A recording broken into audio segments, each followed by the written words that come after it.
kibazo aragiye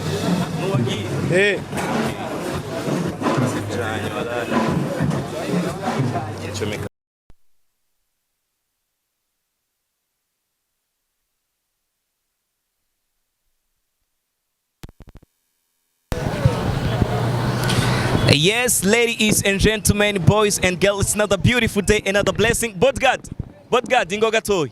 Hey, but God wa B-Face on the floor. Ndibaza murabibonye twamaze gushika neza ku Mutwenzi ahaza kubera igiteramo ni lancement officiel ya B-Face on the floor. Capitaine arabemereye kubazana ibintu bigezweho anytime kandi biri update. Aujourd'hui rero namaze kwishikira ku Mutwenzi igiteramo kitaraba kugira abantu mukurikirana Kaswar TV mushobore kubona ati what's going on nibihe bintu biriko birabera ku Mutwenzi.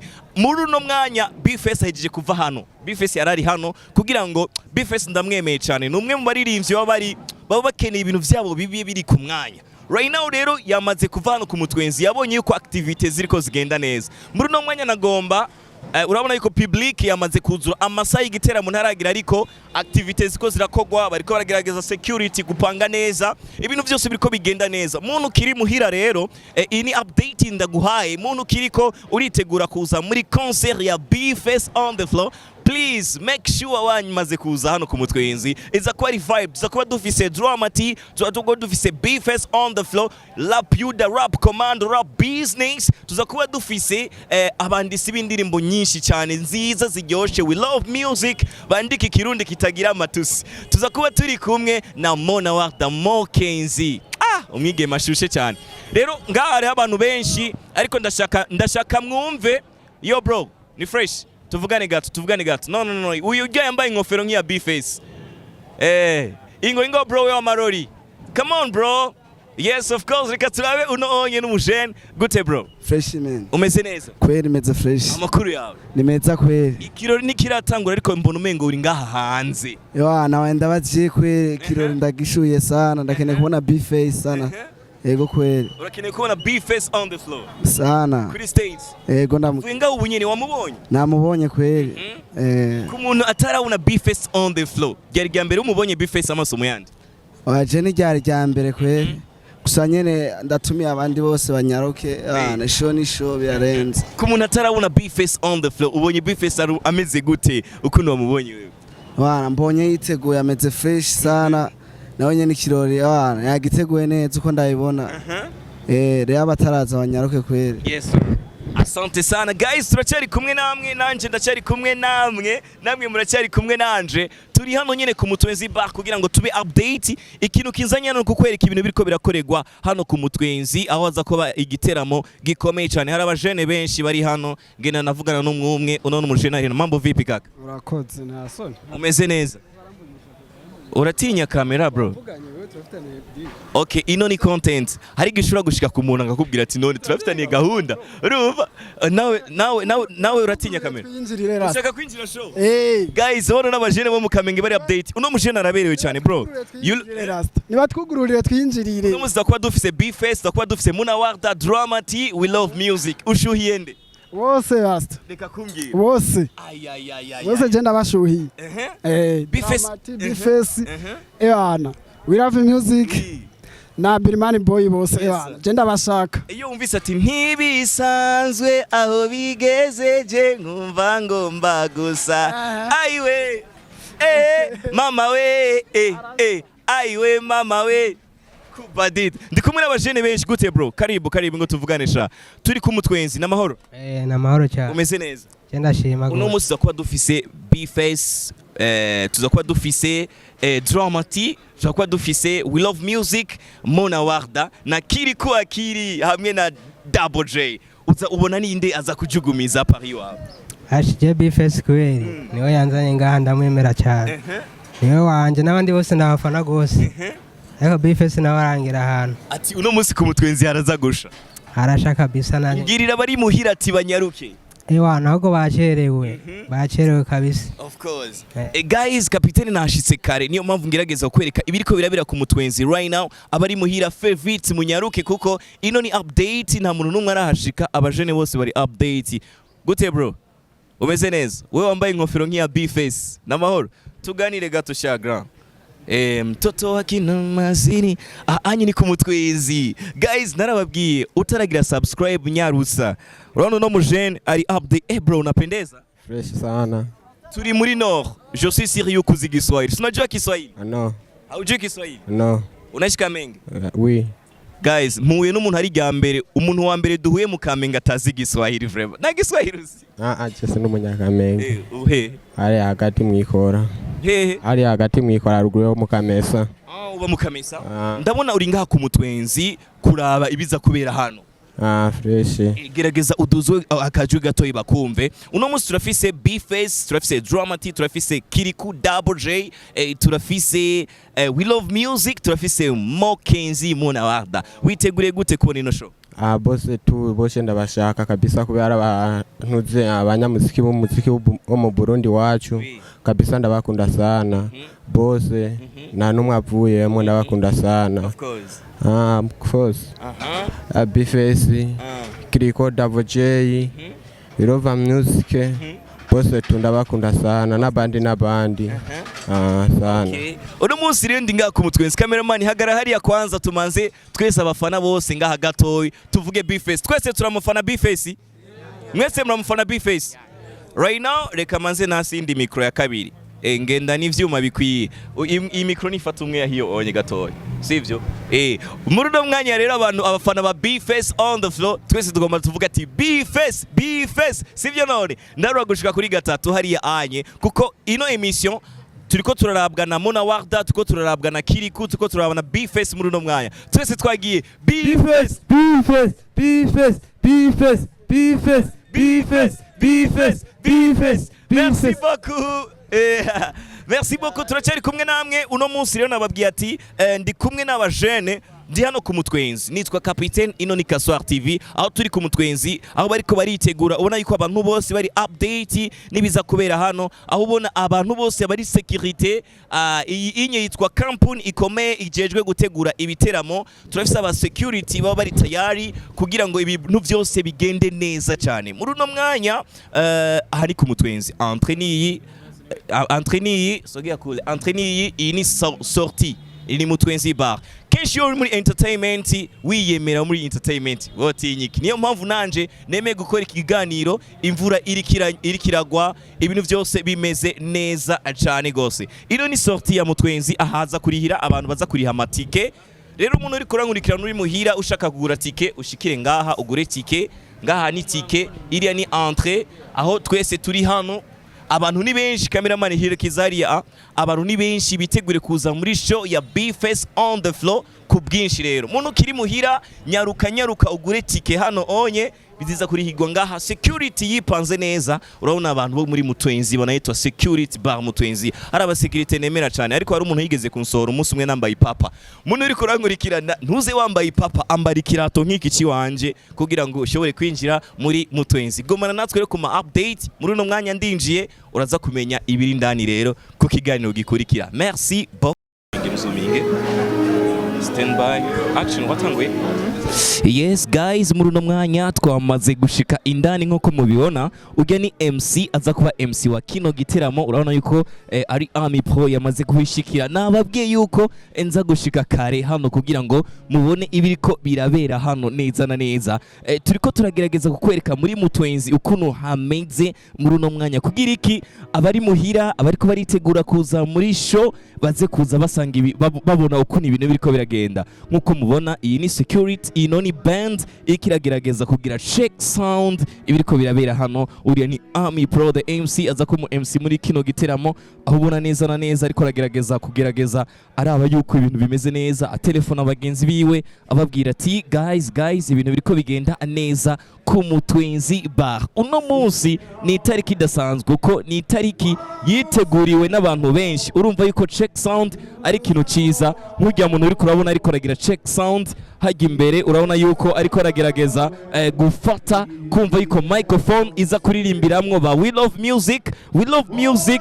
Turazi yuko ari abantu bakunda kugira live kenshi. Rero abo ba We Love Music iyo badasanze live imeze neza ntibanezerwa na gato. yego ino ni security uri kurabona aba bodyguard baje bipanze neza cyane kugerageza igiteramo kize kugenda atanduru atangorane ihabaye nk'uko uri kurabibona abantu bose MC ariko aragerageza kuramutsa abantu ababwira ati ibintu biza kugenda neza ibintu bimeze neza uno munsi biza kuba biryoshe cyane. Je te dire la vérité, urashobora kwibaza ati mbega bimeze gute hanze uko umuntu yugura ino video ayihereye ngaha amenye yuko hanze mwatwaberetse ingene hanze hameze no muri uno mwanya iyo ni entrée yo hanze abantu ni benshi bamaze gushayo tante abantu buzuye kandi ntiharagera yuko bazana amatike muri uno mwanya tike ntiziraza ariko urabona ko abantu ari benshi hanze muri uno mwanya tuko tugerageza kubereka ibiriko bibera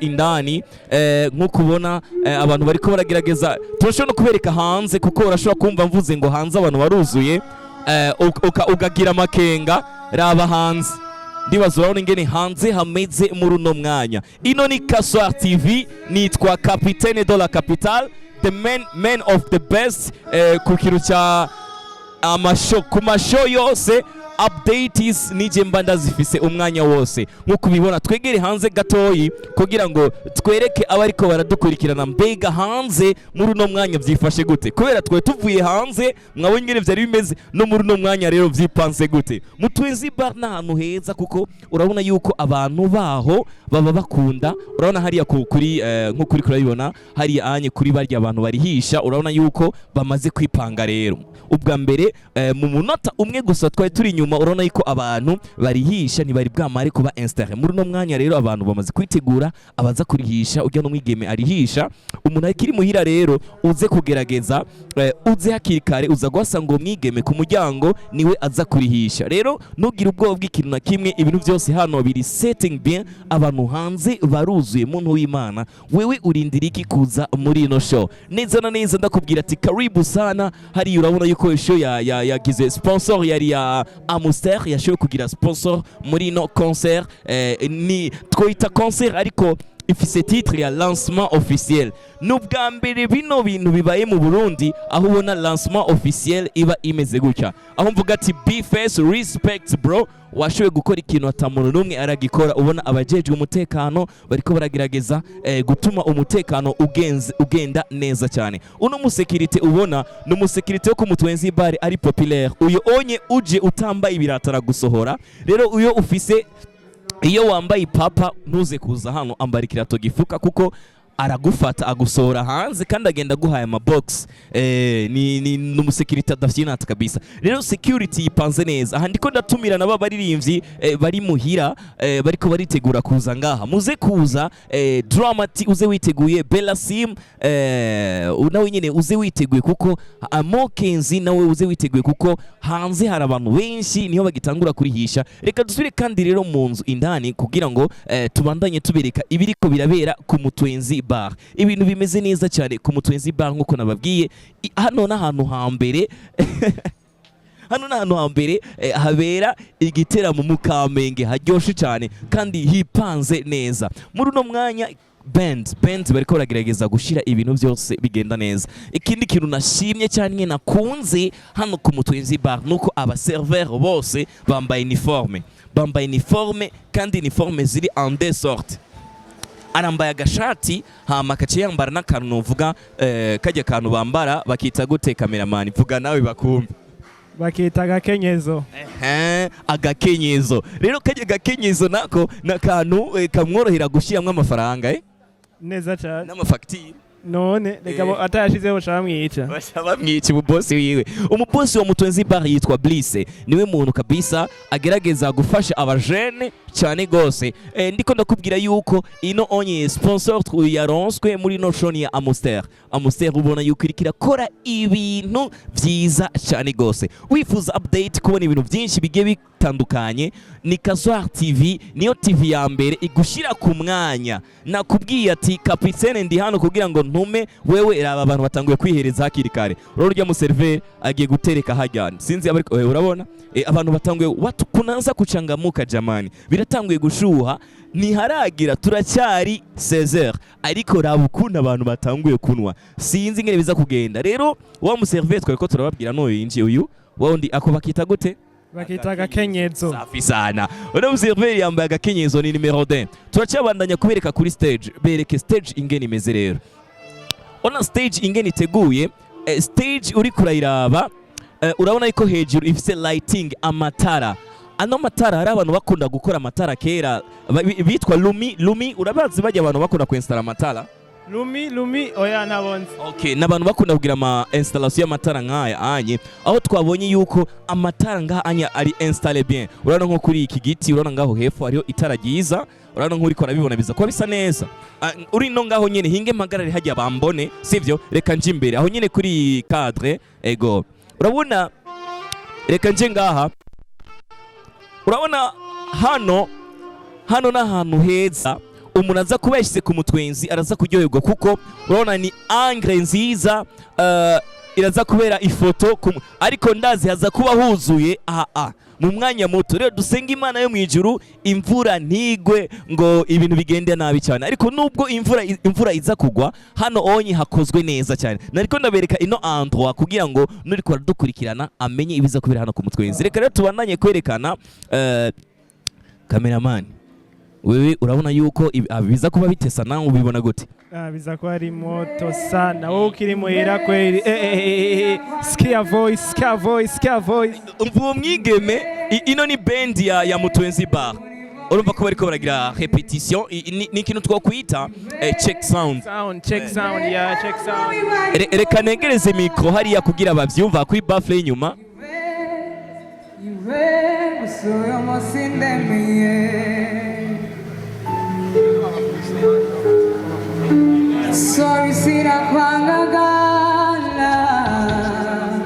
Oui, urumva yuko biza kuba ari ibintu bikomeye cyane. Iyo ni check sound. Abantu rero mwamubonye B-Face kuko B-Face niwe yatanguye kuza hano. Nakunze ikintu B-Face yakoze. Twegere ino tugende buke. Nakunze ikintu B-Face yakoze ku ujya sisimbizi ujya wagakofero. Uyu wagakofero kabatama. Oyo usanga ari Simbizi. Guys, Simbizi yamaze kuhashika rero muri uno mwanya yaje kwirabira ibiriko bibera hano onye bantu b'Imana. Turazi ko umuntu yambara agakofero nkakajya bari Simbizi ngirira obya si uwo ni si oya siwe. Guys, mumbabarire ntiyari Simbizi. Reka rero mbandanya kubabwira yuko iyi niyo stage abaririmbyi baza guhagararako iri protege kuko urabona yuko na security ngaha anye ihagaze neza cyane kandi urabona yuko n'abantu batanguye kuza kandi show itaratangura tubandanye twereka ibibanza bimwe hariya ni muri VIP abantu abapapa abamama babandi baza muri show batarinze kuja gutamba urabona yuko kandi hari abantu bahaza badashaka kwicara sivyo baba baje kugira ngo bagire iki baryoherwe bahagaze sivyo none ga cameraman neza cyane hari abantu usanga batinyagaza amani abantu usanga babirenze byo kuba basimba ku makravate n'iki mani baba baza bakicara bakarawa shotu rero hariya anye haza kuja babandi badakunda kwicara ahubwo bakunda babe bari class ariko bahagaze ego cyane hariya anye ijya si VIP iri hariya ruguru niho je na cameraman twicaye rero ariko tugomba kubereka kwanza ibiriko bibera ngaha anye rero iyi ni kintu ciza cyane cyakozwe na Bliss ni kinkuko ujya mu kamere ujya niwe mu boss urabona yuko agerageza gutuma ibintu bigenda neza cyane unamubona n'umujene aracyari umujene cameraman urabona aragerageza gutuma ibintu bigenda neza cyane urabona aguma ari attentive ndaza ariko dukurikirana ariko bibona neza kuko bariko barabona na image nziza sivyo oringira ibintu bisa neza ibintu bimeze neza cyane iwo no mu bodyguard umwe mu bodyguard bafise fraîcheur hano ku Mutwenzi bar uramubona gute mani ni beje mani ni beje fo reka rero tugeze ngaha anye hama mukanya turaza kubereka ukuntu abaririmbyi baza kwinjira sivyo none mugumane natwe bagumane natwe mani babone ibintu bisa neza.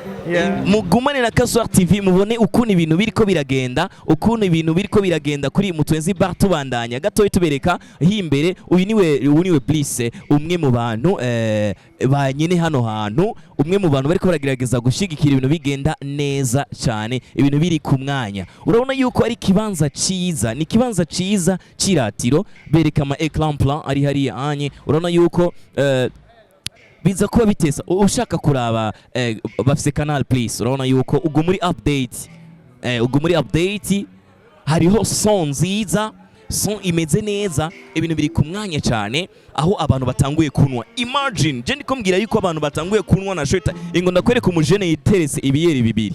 Urabona uje mujene atanguye kwitereka kubadid. Urabona uje kubadid Safisa atanguye kwitereka ibintu hakiri kare, amurindiriye B-Face on the floor. Reka rero dushimira abantu bariko baradukurikirana, tubereka stage mu kubasezera, tubabwira ati gumana na Kazwa TV kugira ngo uronke updates news. Tugumane hano, ino ni Kazwa TV. Gira subscribe kabutaragira subscribe kugira ngo ubandanye umenya updates za lancement officiel ya B-Face on the floor. Kuri microphone uri kumwe na Captain Dollar Capital. Urashobora kumfollowinga kuri Instagram wandika Mr Captain, kuri Facebook. Merci beaucoup. Ciao, ciao.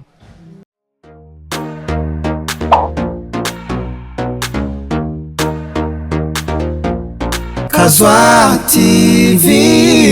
We want the words. The solution of all trees.